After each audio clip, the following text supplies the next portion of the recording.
আকাশবাণী কলকাতা। স্থানীয় সংবাদ পড়ছে শঙ্কর মুখোপাধ্যায়। বিশেষ খবর, শুভেন্দু অধিকারী রাজ্য মন্ত্রিসভা থেকে পদত্যাগ করায় রাজনৈতিক মহলে জল্পনা অব্যাহত। শুভেন্দু ছেড়ে যাওয়া দপ্তরগুলি মুখ্যমন্ত্রী সামলাবেন। দলকে আন্দোলনে নামার বার্তা তৃণমূল কংগ্রেস নেতৃত্ব। বাম কংগ্রেস যৌথ কর্মসূচি নিয়ে গতকাল রাহুল গান্ধীর সঙ্গে প্রদেশ কংগ্রেসের বৈঠক। নির্বাচনী প্রস্তুতি খতিয়ে দেখতে নির্বাচন কমিশনের এরাজ্য সফরের জন্য সব জেলা প্রশাসনকে প্রস্তুত থাকতে বলা হয়েছে। মুখ্য নির্বাচনী আধিকারিক গতকাল বিভিন্ন জেলা প্রশাসনের সঙ্গে বৈঠক করেন। আগামীকাল প্রধানমন্ত্রীর মন কি বাত অনুষ্ঠান। এরাজ্যে করোনা সংক্রমণ থেকে আরোগ্যের হার 93% কিছু বেশি। পূর্ব রেল নবনির্মিত মাঝিরহাট সেতু খুলে দেওয়ার জন্য রাজ্য সরকারকে চূড়ান্ত ছাড়পত্র দিয়েছে। আইএসএল ফুটবলের প্রথম ডার্বি ম্যাচে এটিকে মোহনবাগান 2-0 গোলে এসসি ইস্টবেঙ্গলকে পরাস্ত করেছে। করোনা সংক্রমণ এড়াতে মাস্ক পরুন এবং ঠিকভাবে পরুন। 2 গজ দূরে থাকুন, নিরাপদ দূরত্ব বজায় রাখুন, হাত ও মুখ পরিষ্কার পরিচ্ছন্ন রাখুন। আসছে বিস্তারিত সংবাদে। রাজ্য মন্ত্রিসভা থেকে পদত্যাগের পর শুভেন্দু অধিকারীর আগামীকাল পূর্ব মেদিনীপুরের মহিষাদলে একটি অরাজনৈতিক অনুষ্ঠানে যোগ দেবার কথা। সদ্য প্রয়াত স্বাধীনতা সংগ্রামী রণজিৎ বয়ালের স্মরণে ওই সভার আয়োজন করা হয়েছে। ওই অনুষ্ঠান থেকে শুভেন্দুবাবু তার ভবিষ্যৎ পদক্ষেপ ঘোষণা করেন কিনা সেদিকেই সকলের নজর থাকবে। হলদিয়া উন্নয়ন কর্তৃপক্ষ হুগলি রিভার ব্রিজ কমিশনার্সের চেয়ারম্যানের পদ এবং মন্ত্রিসভা থেকে পদত্যাগ করলেও শ্রী অধিকারী এখনো বিধায়ক পদ থেকে ইস্তফা দেননি। তিনি এখনো তৃণমূল কংগ্রেসের প্রাথমিক সদস্য। তৃণমূল কংগ্রেস সাংসদ সৌগত রায় জানিয়েছেন যে শুভেন্দু এখনো দল ছাড়েননি, তার সঙ্গে কথাবার্তা চালিয়ে যাওয়া হবে। তিনি এখনো পার্টির প্রাথমিক সদস্য পদ থেকে পদত্যাগ করেননি। যতক্ষণ উনি পার্টির এমএলএ আছেন ততক্ষণই আশা আছে। যতক্ষণ উনি পার্টিতে আছেন আশা করব এবং চেষ্টা চালিয়ে যাব। এটাই দলের নির্দেশ আমার প্রতি। এখনো ও আরো কথা বলতে রাজি আছে, সেটা দেখা যাক। ও আগেও বলেছে যে আমি পার্টি ছাড়বো না। এদিকে মুখ্যমন্ত্রী মমতা ব্যানার্জি শুভেন্দু অধিকারীর পদত্যাগপত্র গ্রহণ করেছেন। তাঁর ছেড়ে দেওয়া সেচ, পরিবহন সহ 3টি দপ্তরের দায়িত্ব মুখ্যমন্ত্রী সামলাবেন। শুভেন্দু অধিকারীর পদত্যাগের পরিপ্রেক্ষিতে গতকাল কালীঘাটে মুখ্যমন্ত্রীর বাসভবনে জরুরি বৈঠক বসে। তাতে অভিষেক বন্দ্যোপাধ্যায়, সুব্রত বক্সী, ফিরহাদ হাকিম, পার্থ চট্টোপাধ্যায় প্রমুখ উপস্থিত ছিলেন। বৈঠকে তৃণমূল কংগ্রেস নেত্রী দলকে আন্দোলনের পথে যাবার বার্তা দিয়েছেন বলে জানা গেছে। মুখ্যমন্ত্রীও 7ই ডিসেম্বর থেকে আবার জেলা সফর শুরু করছেন।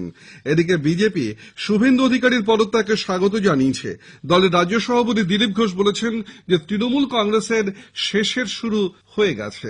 শুভেন্দুবাবু মন্ত্রিত্ব পদত্যাগ করেছেন, এটা কোনো একেবারে অভাবিত নয়। টিএমসি থেকে অনেক নেতা এইভাবে চলে আসবেন, কয়েকজন এমএলএ এমপি চলে এসেছেন, বাকি নেতারাও চলে আসবেন। কারণ ওই পার্টিতে কোনো ভদ্রলোক থাকতে পারে না, কোনো গণতন্ত্র নাই, স্বাধীনতার সম্মান নাই।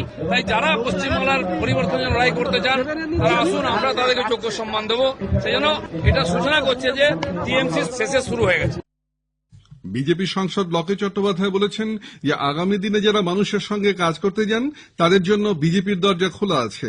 বাম পরিষদীয় নেতা সিপিআইএম এর সুজন চক্রবর্তী বলেছেন যে বিজেপি ও তৃণমূল কংগ্রেস দুদলই দল ভাঙার খেলার সিদ্ধহস্ত। অন্যের দল ভাঙালে কি হয় মুখ্যমন্ত্রী এখন নিশ্চয়ই তা বুঝতে পারছেন। মুখ্যমন্ত্রী মমতা ব্যানার্জি যে সিঁড়ি বেয়ে ওঠেন সেই সিঁড়িটাকেই যে উনি ভেঙে দেন, বাতিল করে দেন, এটা স্পষ্ট। শুভেন্দুবাবু দলের প্রথম দিন থেকে আছেন, তিনিও দলের মধ্যে আর থাকতে পারলেন না। পুরনো তৃণমূলের কর্মীদের কোনো মর্যাদা দলের মধ্যে নেই, কিন্তু রাজ্যটাকেই 10 বছর ধরে যে সর্বনাশ করা হলো এটা কিন্তু স্পষ্ট। তৃণমূলের পুরনো লোকেরাও কেউ আর তৃণমূলে থাকতে চাইছে না। শুভেন্দু অধিকারীর পদত্যাগ নিয়ে প্রদেশ কংগ্রেস সভাপতি অধীর রঞ্জন চৌধুরী বলেছেন যে তৃণমূল কংগ্রেসের অন্তর্জলী যাত্রা শুরু হয়ে গেছে। 2021-এ তৃণমূল কংগ্রেস একেবারে নিশ্চিহ্ন হয়ে যাবে। শুভেন্দু অধিকারী জননেতা ছিল, তাকে বিরোধী দল ভাঙানোর নেতায় রূপান্তরিত করেছে মমতা ব্যানার্জি। নিজের ভাইপোকে পরিষ্কার পরিচ্ছন্ন রেখেছেন। অকাজ কুকাজ কে করবে? শুভেন্দু অধিকারী। তারা আজকে মমতা ব্যানার্জির এই স্বৈরাচারী আচরণের বিরুদ্ধে তাদের ক্রোধ, তাদের আক্রোশ প্রকাশ করছে এবং তার পরিণতিতে বাংলায় তৃণমূল আর থাকবে না। অন্যদিকে তৃণমূল কংগ্রেস নেতা পঞ্চায়েত মন্ত্রী সুব্রত মুখোপাধ্যায় বলেছেন যে শুভেন্দু অধিকারী এখনো দল ছাড়েননি, এখনো বিধায়ক আছেন, তবে দল নিজের মতোই চলবে বলে শ্রী মুখোপাধ্যায় মন্তব্য করেছেন। উল্লেখ্য, গত কয়েক মাস ধরেই শুভেন্দু অধিকারী নানা সময় তৃণমূল কংগ্রেসের পরোক্ষ সমালোচনা করে আসছিলেন। দলে গণতান্ত্রিক পরিবেশ নেই বলে তিনি তার অসন্তোষ একাধিকবার প্রকাশ করেন। এদিকে কোচবিহার দক্ষিণ বিধানসভা কেন্দ্রের তৃণমূল কংগ্রেস বিধায়ক মিহির গোস্বামী গতকাল নতুন দিল্লিতে বিজেপিতে যোগ দিয়েছেন। প্রধানমন্ত্রী নরেন্দ্র মোদীর নেতৃত্বেই উত্তরবঙ্গে উন্নয়ন ঘটবে বলে শ্রী গোস্বামী আশা ব্যক্ত করেছেন। তৃণমূল কংগ্রেস জেলা সভাপতি পার্থপ্রতিম রায় অবশ্য বলেছেন যে নিজের স্বার্থ চরিতার্থ করতেই মিহিরবাবু বিজেপিতে যোগ দিয়েছেন, এতে দলের কোনো ক্ষতি হবে না। আগামী বিধানসভা নির্বাচনের প্রস্তুতি এবং বাম কংগ্রেস যৌথ কর্মসূচি নিয়ে আলোচনা করতে কংগ্রেস নেতা রাহুল গান্ধী গতকাল প্রদেশ কংগ্রেস নেতৃত্বের সঙ্গে বৈঠকে বসেন। অধীর রঞ্জন চৌধুরীর নেতৃত্বে 22 সদস্যের এক প্রতিনিধি দল এই বৈঠকে যোগ দেন। শ্রী চৌধুরী পরে সাংবাদিকদের বলেছেন যে বামেদের সঙ্গে যৌথ কর্মসূচির বিষয়ে তারা শীর্ষ নেতৃত্বের সঙ্গে কথা বলেছেন। রাহুল গান্ধী সকলের মতামত শুনেছেন। এরপর দিল্লি থেকে যেমন নির্দেশ আসবে সেই অনুযায়ী পদক্ষেপ করা হবে বলে শ্রী চৌধুরী উল্লেখ করেন। ভোটার তালিকার সংশোধন এবং সংযোজনের কাছে কোথাও যাতে কোনো খামতি না থাকে তা দেখতে রাজ্যের মুখ্য নির্বাচনী আধিকারিক ডক্টর আরিজ আফতাব সব জেলার নির্বাচনী আধিকারিকদের নির্দেশ দিয়েছেন। এছাড়াও বিভিন্ন রাজনৈতিক দল সহ কারো কোনো অভিযোগ থাকলে তা দ্রুত নিষ্পত্তি করা এবং নদী ভাঙনে ক্ষতিগ্রস্ত মানুষের দিকে বিশেষ নজর দেওয়ার জন্য বলা হয়েছে। আগামী বিধানসভা নির্বাচনের প্রস্তুতি খতিয়ে দেখতে মুখ্য নির্বাচনী আধিকারিক গতকাল রাজ্য প্রশাসনের সঙ্গে বৈঠক করেন। সব জেলাশাসকদের সঙ্গে নিয়ে বৈঠকে বুথ সম্পর্কিত তথ্য, ভোট কর্মীদের প্রশিক্ষণ, ইভিএম পরীক্ষা এবং ভোটার তালিকা সংশোধনের কাজ নিয়ে আলোচনা হয়। ভোটের সময় নিরাপত্তা এবং আইন শৃঙ্খলার বিষয়টি নিয়ে অবশ্য বিস্তারিত আলোচনা হয়নি। কমিশন সূত্রের খবর, নির্বাচনী প্রস্তুতি খতিয়ে দেখতে দিল্লি থেকে নির্বাচন কমিশনের প্রতিনিধিরা কয়েকদিনের মধ্যেই রাজ্যে আসতে পারেন। তাদের সফরের জন্য জেলা প্রশাসনকে প্রস্তুত থাকতে নির্দেশ দেওয়া হয়েছে। উল্লেখ্য, রাজ্যে মোট বুথের সংখ্যা ৭৮,৯০৩, মোট ভোটার সংখ্যা ৭,১৮,৪৯,০০০ কিছু বেশি। ভোটার তালিকা সংশোধনের কাজ শুরু হয়েছে 18 নভেম্বর, কাজ চলবে 15 ডিসেম্বর পর্যন্ত। চূড়ান্ত ভোটার তালিকা প্রকাশিত হবে 15 জানুয়ারি। আগামী 1 ডিসেম্বর থেকে শুরু হবে প্রথম দফার ইভিএম পরীক্ষার কাজ। তবে এরাজ্যে বুথ পিছু সর্বোচ্চ ভোটার সংখ্যা কত হবে সে বিষয়ে এখনো চূড়ান্তভাবে জানা যায়নি। স্থানীয় সংবাদ শুনছেন আকাশবাণী কলকাতা কেন্দ্র থেকে। প্রধানমন্ত্রী নরেন্দ্র মোদী আগামীকাল আকাশবাণীর মন কি বাত অনুষ্ঠানে তার চিন্তাভাবনা সকলের সঙ্গে ভাগ করে দেবেন। এটি হবে মাসিক এই বেতার অনুষ্ঠানের ৭১তম পর্ব। আকাশবাণী এবং দূরদর্শনের সবকটি চ্যানেলে বেলা 11টা থেকে এই অনুষ্ঠান শোনা যাবে। প্রধানমন্ত্রীর হিন্দি ভাষণের পরই প্রচারিত হবে আঞ্চলিক ভাষায় তর্জমা। রাত 8টায় আবার আঞ্চলিক তর্জমা পুনঃ প্রচারিত হবে। রাজ্যে নতুন করে করোনা সংক্রমিত হয়েছেন ৩,৪৮৯ জন, সুস্থ হয়ে উঠেছেন ৩,৪৯৬ জন। গত সন্ধ্যায় রাজ্য স্বাস্থ্য দপ্তর থেকে প্রকাশিত রিপোর্ট অনুযায়ী এ পর্যন্ত মোট ৪,৭৩,৯৮৭ জন আক্রান্ত হয়েছেন। তার মধ্যে সুস্থ হয়ে উঠেছেন ৪,৪১,১০০ জন। গত ২৪ ঘন্টায় আরো ৪৬ জনের মৃত্যু হওয়ায় মৃতের সংখ্যা বেড়ে হয়েছে ৮,২৭০।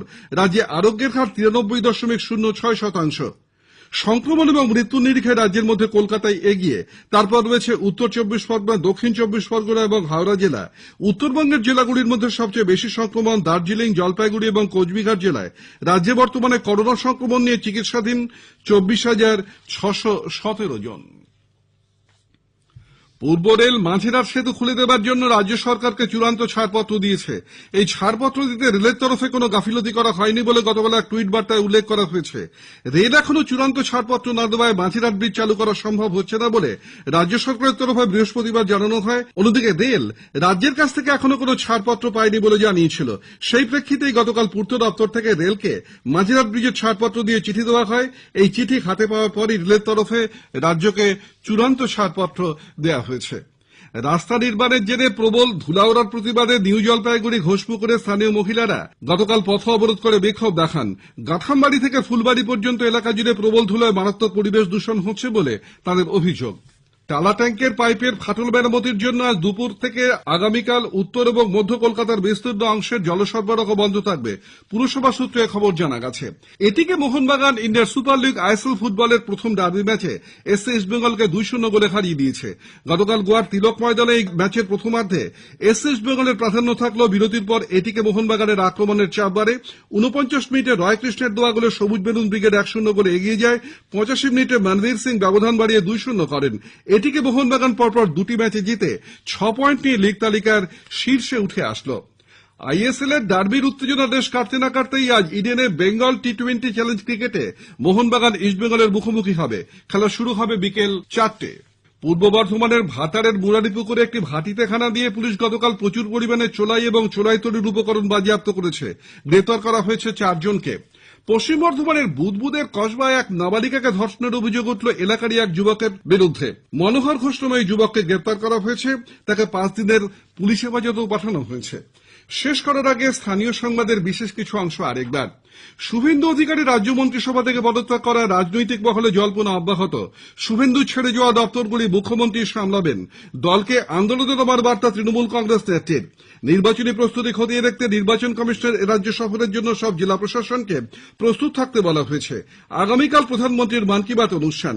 আইএসএল ফুটবলের প্রথম ডার্বি ম্যাচে এদিকে মোহনবাগান 2-0 গোলে এসসি ইস্টবেঙ্গলকে হারিয়ে দিয়েছে। স্থানীয় সংবাদ শেষ হলো। এরপর বিশেষ সংবাদ সকাল 9:15টায়।